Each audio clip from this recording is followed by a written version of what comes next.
and welcome to Qatar 365, the show that offers a fresh outlook on Doha and the local neighbourhoods with me, Miranda Atti.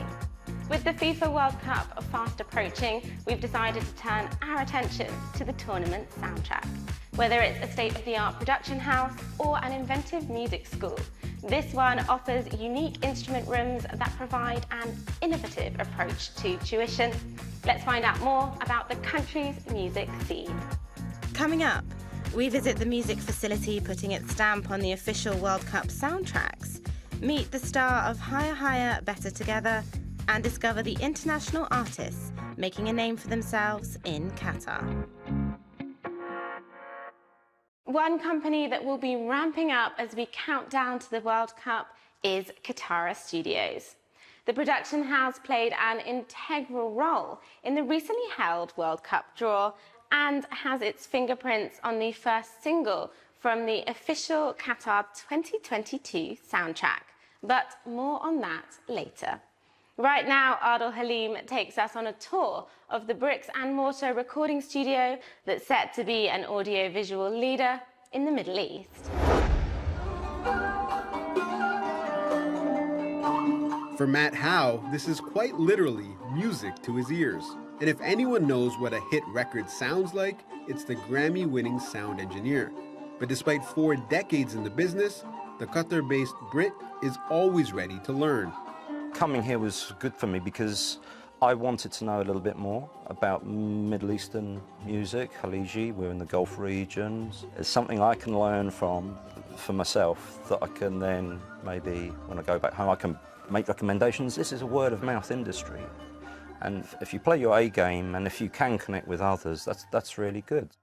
Katara Studios is responsible for producing the uplifting lead single Haya Haya for the FIFA World Cup Qatar 2022 official soundtrack.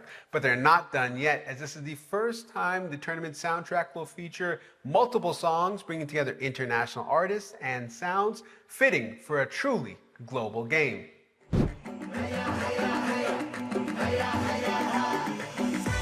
This has been very interesting, bringing in all sorts of people to work together, and they love it. You know, I mean, the Western artists are excited by the percussion players and the singers, the Qatari singers, and vice versa. Mazen Murad is a mastering engineer, which means after music is recorded and mixed, it comes to him for the finishing touches. And with state-of-the-art recording equipment ready to be put to use, Katara Studios has also launched a boutique record label. We've got more artists, more singers, more musicians, because they're able to hone in on their craft by having a place like this, recording, releasing music. You know, if they didn't have this place, they would have to wait till they went to, you know, Europe or something like that. So I think definitely has made a huge difference. With everything you'd need for music, film, and television under one roof, the first of its kind in the region, Katara Studios has also been tasked with producing the opening and closing ceremonies for Qatar 2022. No pressure at all. I think I could speak for everybody when we are like completely like motivated to make this dream a reality and make it be the best. Our intention is to make it be the best opening ceremony anybody's ever seen ever. You know what I mean? So we're going into it with that attitude. And, you know, I don't know. I mean, we feel pretty good about it. As does his entire Katara Studios team, just weeks away from the most popular sports event in the world. And joining me for a very special interview here at Katara Studios is one of the stars of that Qatar 2022 smash hit, Higher, Higher, Better Together, Qatari singer Aisha, who, as well as talking all things World Cup, gave us an exclusive preview into some of her new music. The best part of the whole project, just being in like on location in the desert, like going on different parts of Qatar, like discovering new areas that I never been to actually. It was also just like my second time just like shooting a music video, so I'm relatively new to this, so it was all like very, very, very exciting for me. And it's such a kind of upbeat and catchy song. How do you think it combines, you know, these different cultures together while still being, I suppose, quintessentially Qatari? Well, the most Qatari element to it, I would say, was the instruments. If you could hear the drums in the back, it's very Qatari. Also, hayya hayya, like the Arabic word, is like telling people to, you know, hayya, let's go and move. Also, I would say I would add a little bit of, you know, Qatari Arabic element to it. I don't think people are used to seeing hijabi in a World Cup song, so that was pretty new. So yeah, it's like little elements here and there that still make it like international and easy to digest for like the whole world, but also still unique to the region. You know we're better together. The time is now or never. Hayya hayya ha. Hayya hayya hayya. Hayya hayya ha. And how do you think the music industry is changing here in Qatar? I definitely think more Qatari artists are gonna come out and just be more involved. And I would think there would be much more diversity in like the Qatari music industry. And I really can't wait for that, because I do know a lot of Qatari artists that are really great and amazing. It's just that they need to like bring themselves up to the surface, because actually the country really encourages people, like young people, to come out and, you know, share their talent. It's just that not everybody dares to do it. And what's next for you after the World Cup? Yeah, the plan would be to release my own songs and maybe eventually tour. Share my music with the world. Yeah, that's my goal, my dream, I'd say. Feel it wash away all of the pain. Don't you know that time can be a healer? On the power that runs through your veins. قمري لا قمري الغالي الأحلى لا تبكي يا غزالي دنيا ما تسوى. With so many different nationalities calling Qatar home, it's no surprise there's a diverse music scene here in the capital, Doha. Whether it's an Irish singer-songwriter or a Sudanese vocalist and producer, I caught up with some talented international artists to find out how they're making a name for themselves across the region. 5 years on, she's dressed in white. My name is Martin Farher, and I'm a singer-songwriter, and I go by the name of Faraway Martin.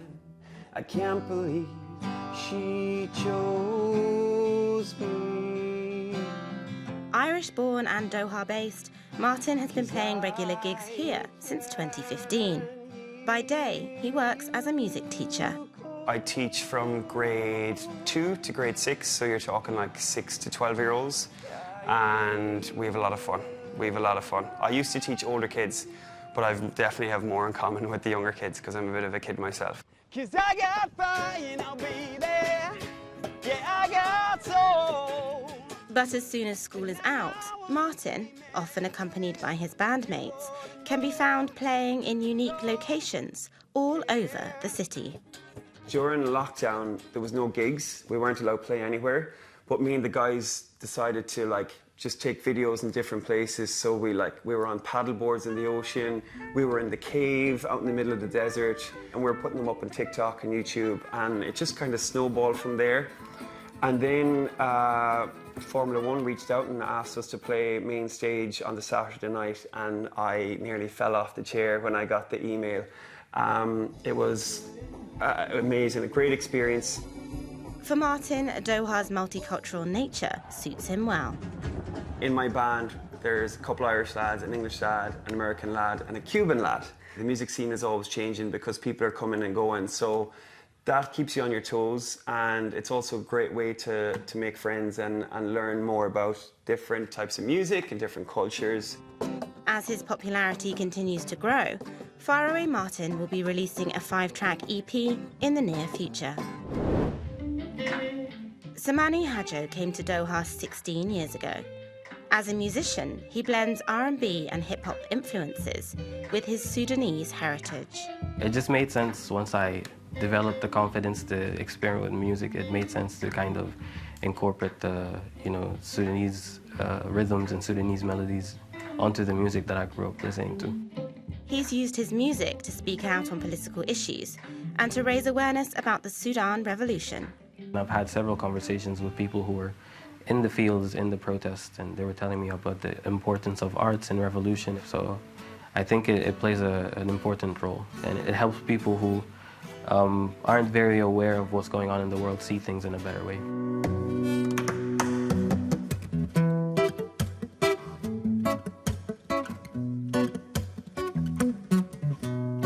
We fight together and we march together for peace and equality. ما راجعنا لي مطالب ما راجعنا لي مطالب. I've met a lot of people that, share the passion for music, people that are really talented, and I've had the pleasure to, play music with them every once in a while. I think it's only a matter of time before we have like a big platform that combines all of the musicians and artists in Qatar, and I look forward to that. The country's music scene is still in its relative infancy, but with the World Cup just around the corner, the opportunities for talented musicians here are ever increasing.